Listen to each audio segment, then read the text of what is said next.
जब एक दलित बच्चा किसी सोसाइटी में पैदा होता है तो सिस्टम यूजुअली उसे या तो मजदूर बनाता है या फिर क्रिमिनल। बेसिकली कहा जाए तो ऑप्शंस लिमिटेड हो जाते हैं, लेकिन जस्टिस बी.आर. गवई ने इसे सिस्टम को कोर्ट रूम तक खींच के ले आया है और इसके घुटने टिकवा दिए हैं। Yes, you heard that right. Justice बी.आर. गवई जो हमारे देश के नेक्स्ट सीजेआई बनने वाले हैं, उनका सफर झोपड़ी से लेकर सुप्रीम कोर्ट के हाईएस्ट पोस्ट तक गया है। ये स्टोरी सिर्फ एक प्रेरणा की नहीं बल्कि एक पॉलिटिकल स्टेटमेंट की भी है, और सिर्फ यही नहीं बल्कि एक कॉन्स्टिट्यूशनल रेकनिंग की। अब देश की जुडिशरी एक नए मोड़ पर आ चुकी है। 14 मई को सीजेआई बनने वाले हैं जस्टिस बी.आर. गवई। उनका आना सिर्फ एक पद का बदलना नहीं बल्कि जुडिशरी में कल्चरल ट्रांजिशन का भी एक सिग्नल है। पहली बार एक बुद्धिस्ट और दूसरी बार दलित सीजेआई बनने वाले हैं, और वो भी एक ऐसे समय पर जहां जुडिशरी का हर एक फैसला, हर एक ऑर्डर, हर एक डिसीजन स्क्रूटनी के अंदर है। ये सिर्फ एक जुडिशियल प्रमोशन नहीं बल्कि एक कॉन्स्टिट्यूशनल विक्ट्री भी है, स्पेशली जब SC/ST रिप्रेजेंटेशन हायर जुडिशरी में बहुत ही नेग्लिजिबल है।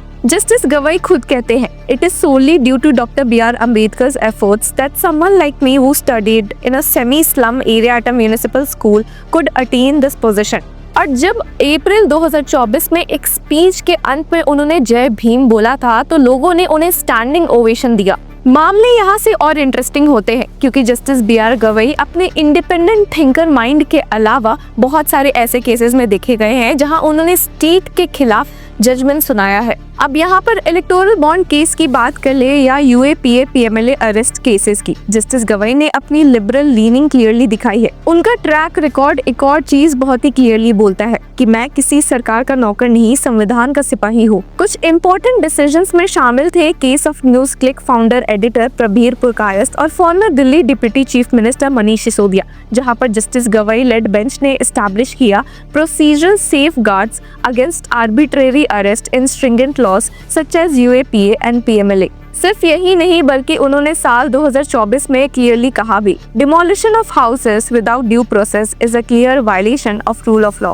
ये बात तब बोली गई जब बुलडोजर पॉलिटिक्स अपने पीक पे था। जब ज्यादा जजेस ऐसे मामलों में चुप रहते हैं तो जस्टिस बी.आर. गवई जैसे जस्टिसेस सिस्टम का कॉन्शियस बनते हैं। अब जस्टिस गवई पर काफी एक्यूजेशंस भी लगते हैं कि उनकी supreme court elevation fast tracked हुई थी सिर्फ कास्ट रिप्रेजेंटेशन के बेसिस पे, लेकिन उन्होंने खुद इसे डिनाई करते हुए कहा कि if not for giving representation to SCs I would have been elevated maybe 2 years later. ये एक्सेप्टेंस भी जुडिशरी में काफी रेयर है जहां यूजुअली कास्ट के डिस्क्लोजर को दूर रखा जाता है।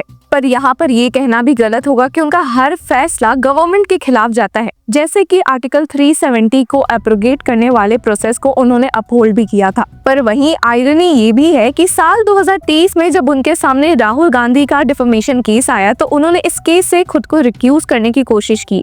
उन्होंने स्टेट किया था कि there is some difficulty on my part, though my father was not a Congress member, he was associated with Congress and very closely for more than 40 years. He had been a member of parliament, member of legislature with support of the Congress and my brother is still in politics and is associated with Congress. लेकिन government ने उनकी recusal की मांग भी नहीं की थी और जिसके बाद इसी बेंच ने राहुल गांधी के खिलाफ कन्विक्शन को स्टे कर दिया था। एक तरफ इम्पार्शियलिटी का कंसर्न, दूसरी तरफ genuine justice. That's the B.R. Gavai paradox. सिर्फ यही नहीं बल्कि जस्टिस बी.आर. गवई ने एक हालिया इंटरव्यू में क्लियर किया है कि उनका मन बना हुआ है। किस बारे में? तो इस बारे में कि जजशिप, हाई कोर्ट जजशिप के लिए जो इंटरव्यूज लेते हैं वो कंटिन्यू रखना चाहिए। ये प्रैक्टिस दिसंबर से दोबारा शुरू हुई थी जब एक इलाहाबाद हाई कोर्ट के जज ने VHP के इवेंट में कुछ कंट्रोवर्शियल रिमार्क्स दिए थे जिससे जुडिशरी की न्यूट्रलिटी पर सवाल उठ गए थे। अब जस्टिस बी.आर. गवई कहते हैं कि ये इंटरव्यूज अनवारंटेड ऑब्जर्वेशन से बचने का एक जरिया है।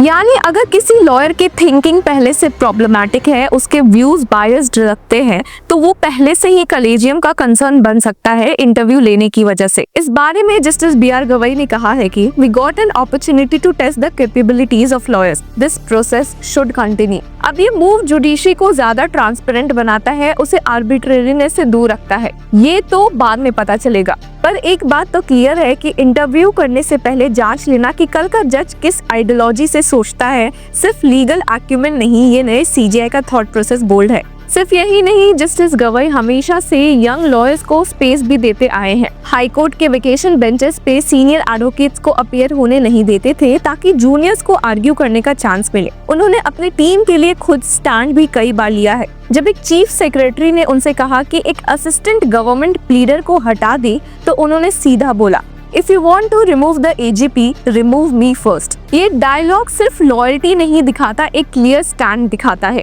Lawyers aren't servants of bureaucracy। इसी के साथ जस्टिस गवई ने एक बार अपनी कार भी बेच दी थी, सिर्फ इसलिए कि वो नया घर ले सके। एक साल तक वो 2 व्हीलर पे कोर्ट जाते थे। जस्टिस सामरे कहते हैं, money was never his priority even when he was a lawyer. 50 to 60% of the work would be on pro bono basis. आज के जमाने में जब जज बनना एक एलीट प्रिविलेज बन गया है, जस्टिस गवई उस लाइन के एक्सेप्शन है। उनका घर कांग्रेस नगर में है, जहाँ फॉर्मर प्रेसिडेंट प्रतिभा पाटिल भी रहती है, लेकिन उनके घर के दीवारों पर डॉक्टर अंबेडकर के फोटो हमेशा से प्रोमिनेंटली लगे रहते हैं। जस्टिस गवई उन्हीं रेयर जजेस में से भी है जिन्होंने शेड्यूल कास्ट सब क्लासिफिकेशन पर अपनी सेपरेट ओपिनियन दी थी। उन्होंने कहा था कि opposition of SC groups to splitting the quota is no different than the discrimination higher caste have done to एससीज। यानी वो अपर कास्ट डोमिनेंस को ही नहीं, इंटरनल दलित हायरार्की को भी चैलेंज करते हैं। इतना बोल्ड स्टैंस लेना जुडिशरी में बहुत ही रिस्की रहता है, लेकिन BR Gavai is known to swim against the tide. उनका सीजे टेन्योर बहुत ही छोटा है, सिर्फ 6 महीने के लिए, पर चैलेंजेस बहुत बड़े हैं। सुप्रीम कोर्ट वैसे भी इस वक्त क्रेडिबिलिटी क्राइसिस से गुजर रही है। एक जज के घर से कैश मिला, दूसरे जज पर कम्युनल बायस के एलिगेशंस है। मई 15 को उनके सामने वक्फ अमेंडमेंट एक्ट चैलेंज की हियरिंग भी है। एक ऐसा केस जहां पॉलिटिकल टेम्परेचर भी हाई और लीगल कॉम्प्लेक्सिटी भी है, और यहीं पर जस्टिस बीआर गवई का कॉन्स्टिट्यूशनल कॉन्शियंस फिर से टेस्ट होगा। क्या जस्टिस बीआर गवई का एलिवेशन एक टोकनिज्म है, या फिर ये एक डिजर्व्ड माइलस्टोन है एक ऐसे दलित जज के लिए जिन्होंने सिस्टम के खिलाफ रहकर कॉन्स्टिट्यूशन के सपोर्ट में हमेशा खड़ा रहने की कोशिश की है? हो सकता है दोनों ही, but one thing is very sure, he is not afraid to call out the state when it gets uncomfortable. एक ऐसे टाइम में जहां कई सारे जजेस सेफ प्ले करने की कोशिश करते हैं, वही justice BR Gavai constitutional, courageous और कंट्रोवर्शियल भी है। और शायद इसी वजह से उनका जय भीम सिर्फ एक सैल्यूट नहीं, एक जुडिशियल स्टांस है जिसमें न्याय नफरत से बड़ा है। तो व्यूअर्स, आपकी इस बारे में क्या राय है, हमें कमेंट सेक्शन में जरूर बताएं, और तब तक के लिए keep following law Chakra. Hello law lovers and justice seekers, welcome to law Chakra. हम आपके लिए लेकर आए हैं कुछ बहुत ही exclusive. Introducing law Chakra prime membership, जो आपको देगा exclusive access like never before. यानी कि फुल इनसाइडर एक्सेस, वो भी बस घर बैठे। यही नहीं, प्राइम मेंबर को मिलेगा access to exclusive interview session with renowned जजेस, लीगल एक्सपर्ट्स एंड लॉयर्स। ऐसे इनसाइट्स जो आपको कहीं और नहीं मिले। इसी के साथ अगर आप कभी सोचे कि हम कैसे लेकर आते हैं आपके लिए ये लीगल अपडेट्स, तो इसके लिए भी प्राइम मेंबर्स के लिए है हमारे पास एक special sneak peek behind the scenes of law chakra. Brainstorming session से लेकर ब्लूपर्स तक सब कुछ। In short, more content, more update and more analysis. Political legal controversies हो या इन डेप्थ लीगल सेशंस, सब कुछ आपको मिलेगा एट वेरी मिनिमल प्राइस। बनिए लॉ चक्र की प्राइम मेंबर और अनलॉक कीजिए full potential of legal knowledge. अभी ज्वाइन कीजिए।